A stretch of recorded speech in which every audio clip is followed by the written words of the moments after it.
Selamat malam pemirsa, Anda menyaksikan One on One bersama saya Dwi Anggi. Apa kabar Anda di hari Jumat malam ini? Yang pasti saya hadir malam hari ini dengan menyuguhkan informasi menarik dan juga menemani Jumat malam Anda.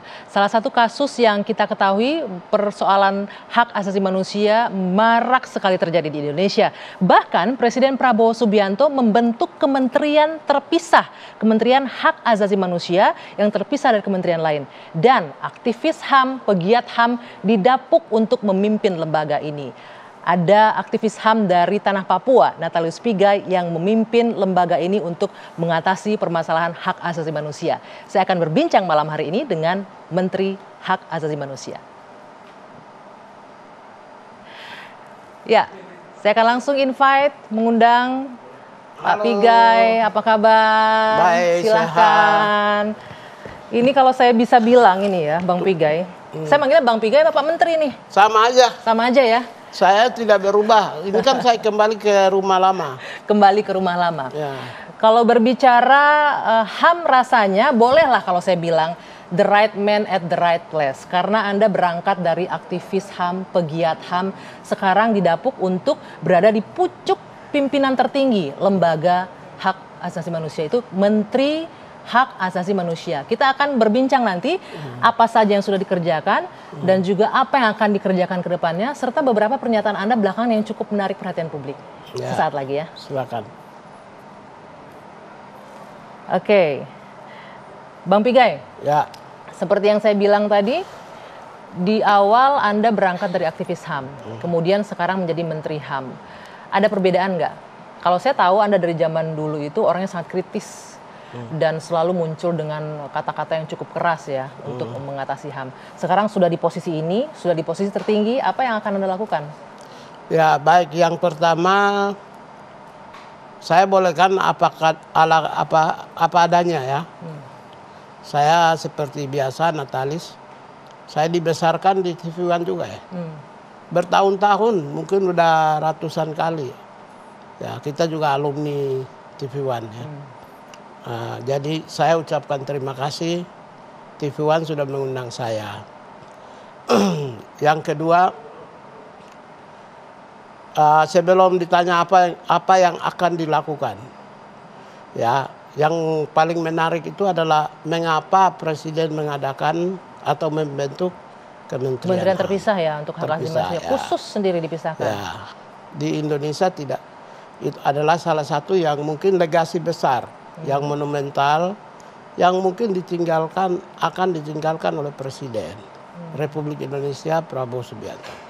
Kenapa? Karena Kementerian Hak Asasi Manusia adalah titik pusat peradaban, titik temu antara peradaban lokal, tradisional, nilai-nilai yang ada, yang baik itu berbasis agama maupun juga budaya, yang di dalam Pancasila, ketuhanan, kemanusiaan, persatuan, kemudian permusyawaratan, dan social justice, keadilan. Titik bertemu dengan nilai-nilai yang diatur internasional.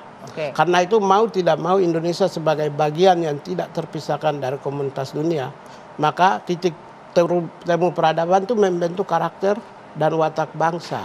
Sehingga kita bisa tunjukkan kepada dunia bahwa Indonesia adalah memiliki, kan salah satu ciri negara modern itu adalah membentuk karakter dan pemimpin yang lebih mengikuti irama dan dinamika kehidupan modern. Gitu. Bang Pigai, kita tahu nih di Indonesia ini kan banyak sekali permasalahan HAM. Bahkan yang paling baru, saya juga sempat menyimak pernyataan Anda di sosial media terkait dengan penyalahgunaan senjata api. Bahkan Anda katanya akan berkirim surat kepada Kapolri, kepada Panglima untuk mengatur penggunaan senjata api. Bagaimana, apa yang menurut Anda ini adalah bagian dari pelanggaran HAM juga nih dengan penyalahgunaan senjata? Satu itu. Yang kedua, suratnya udah jadi dikirim, ditulis kepada Kapolri dan Panglima? Ya, jadi begini, kalau kita lihat misalnya mengapa kita menyampaikan, sebenarnya kan mengungkapkan perasaan publik dan juga perasaan pemerintahan, bahwa pemerintah memiliki tanggung jawab untuk memastikan adanya perlindungan terhadap warga negara. Salah satu bentuk perlindungan, protection, itu adalah itu adalah pencegahan. Pencegahan sebelum terjadi sesuatu merupakan the state obligation to protect on human right. Jadi sebelum masuk peristiwa itu ada pencegahan dulu. Saya menjalankan prinsip pencegahan sesuai dengan amanat Undang-Undang Dasar 1945. Nah, prinsip pencegahannya seperti apa tuh Bang? Karena kita tahu kan ini prinsip pencegahan yang pernyataan saya itu adalah salah satu prinsip pencegahan. Pernyataan Anda itu ya kan saya pemerintah. Pemerintah memiliki state obligation to protect. Protect itu pencegahan. Ketika saya ungkapkan, menyampaikan tentang sebuah peristiwa yang berpotensi akan terjadinya terhilangnya right to life. Nyawa orang untuk hidup, hak untuk hidupnya tercabut. Kemudian misalnya tidak boleh melakukan tindakan kekerasan terhadap itu, mencabut nyawa, atau membuat ketakutan warga negara, atau instabilitas bangsa. Menciptakan teror. Gitu ya. Yang peristiwa-peristiwa yang dilakukan di Amerika Serikat atau di negara lain. Hanya karena kesalahan penggunaan senjata menyebabkan rasa ketakutan dan terhilangnya nyawa dan kekerasan yang terjadi. Karena itulah saya membentengi jauh sebelum peristiwa itu terjadi. Itu satu. Yang kedua, saya mau sampaikan bahwa pemerintah sekarang sudah mencanangkan berbagai proyek-proyek prioritas nasional yang sifatnya populis untuk kepentingan rakyat. Makan siang gratis. Kemudian kita mau ingin mengembangkan usaha kegiatan-kegiatan berorientasi pada ketersediaan pangan dengan swasembada pangan, swasembada energi, hilirisasi, pendidikan, kesehatan, ekonomi. Semua itu akan lancar, akan berjalan baik kalau dalam suasana stabilitas nasional terjamin. Yang terjaga, yang aman. Maka saya punya tugas untuk membatasi jauh sebelum peristiwa terjadi. Membatasi sebelum peristiwa terjadi. Kalau kita lihat beberapa kasus yang ramai ini, Pak Menteri, penembakan baik itu oleh sipil sampai dengan oknum aparat itu kan terjadi. Kalau di oknum aparat, pengaturan penggunaan senjatanya akan seperti apa nantinya? Ya, begini. Kalau terjadi peristiwa yang melibatkan yang disebabkan karena kesalahan penggunaan senjata, itu kan dua. Siapa aktornya? Siapa sih aktor? Satu, state actors, aktor negara, yaitu aparat yang diberi kewenangan menurut undang-undang menggunakan senjata. Berarti kan aparat tentara, TNI. Yang kedua, Polri. Kemudian yang kedua, aparat orang-orang, aktor-aktor yang diizinkan oleh pihak yang berwenang untuk menggunakan senjata, yaitu sipil, kelompok sipil. Nah, kesalahan di sini di mana? Yang salahnya di mana? Kita hanya mengungkapkan bahwa ada kesalahan ketika penggunaan senjata menyebabkan adanya peristiwa kematian terhadap orang lain, penembakan di publik, di area-area publik. Kalau kita mau ingin aturan penggunaan senjata di Perserikatan Bangsa-Bangsa lebih strict loh. Tapi kan kita tidak boleh ngomong standar internasional. Kita pakai standar nasional aja Indonesia. Bahwa standar nasional itu adalah kita meminta mereka evaluasi, kontrol, penggunaan perizinan. Bentuk evaluasinya seperti apa tuh Bang bisa dilakukan? Bentuk evaluasi kami dengan pemerintah, TNI Polri itu kan bagian dari rumpun eksekutif. Karena itu bentuk keterlibatan kami di dalam ikut menyusun untuk evaluasi kembali, ya itu adalah salah satu bentuk yang kita akan masuk. Tapi cara dan bagaimana bentuk, itu saya bukan orang di luar pemerintah. Karena itu tidak mungkin saya bisa menyampaikan apa bentuk evaluasi yang akan dilakukan. Tapi rencana berkirim surat sudah dilakukan? Surat sudah. Sudah direspon juga nggak oleh baik itu Kapolri ataupun Panglima? Namanya juga. Apa Bang, kalau boleh tahu yang diisi dalam suratnya Bang Piga itu apa? Yang lebih ditekankan apa? Kita menyampaikan yang pertama adalah standar. Yang pertama adalah adanya kesalahan penggunaan senjata, peristiwa-peristiwa ini menyebabkan kami memaknai sebagai penyalahgunaan penggunaan senjata yang menyebabkan adanya peristiwa kematian atau kekerasan terhadap atau membuat ketakutan dan menciptakan instabilitas nasional. Yang kedua, kita menyampaikan ada dasar-dasar hukum yang memayungi adanya kepastian stabilitas nasional. Yang ketiga, kami meminta untuk melihat kembali apakah prosedur dan penggunaan senjata itu sesuai standar atau tidak. Lalu yang keempat, perizinan penggunaan senjata. Sebentar, untuk yang tadi, dasar hukum kan sebenarnya sudah ada kan untuk penggunaan senjata itu? Ya gini, prosedur dasar hukumnya ada, tapi bisa saja ada dasar hukum yang mungkin ada yang kekurangan, ada yang kurang, sehingga harus diperbaiki. Kan tidak semua sempurna. Yang terakhir itu adalah kami meminta proses pengujian kompetensi, knowledge-nya gimana. Ya, kemampuan pengetahuannya. Yang kedua, skills penggunaan senjata.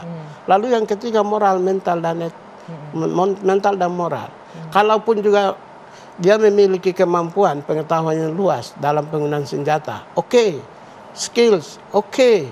Tapi moral dan mentalnya itu juga akan bisa menyebabkan penyalahgunaan dalam tidak sesuai dengan yang diperuntukannya gitu. Oke. Dari kacamata hak asasi manusia, penyalahgunaan senjata tadi Anda menyebutkan merenggut hak hidup orang ya.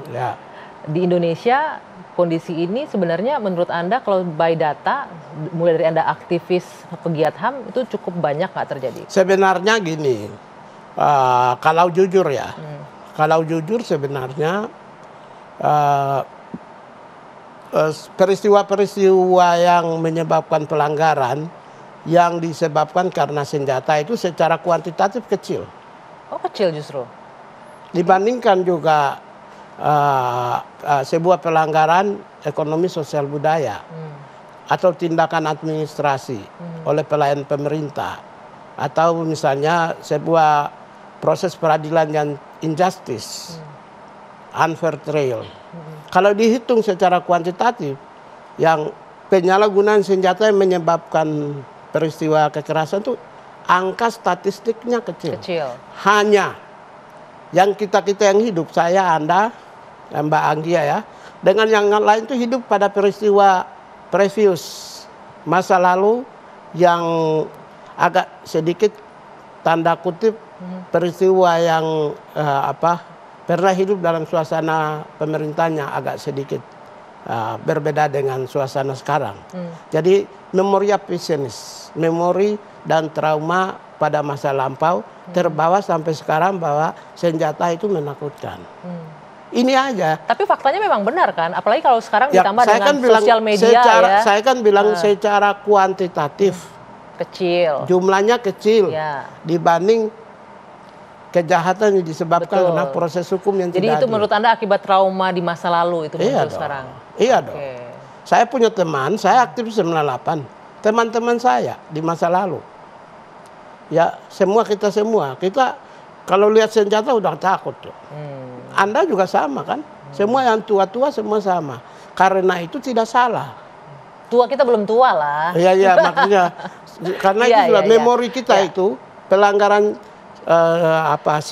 sipil dan politik itu lebih banyak daripada ekonomi sosial budaya. Padahal secara kuantitatif ekonomi sosial budaya lebih banyak pelanggarannya daripada sipil dan politik. Selain soal dan media maunya muat yang sipil dan politik dibanding tidak menarik yang ekonomi sosial budaya. Menurut Anda seperti itu ya? Benar, lebih seksi berita lebih seksi.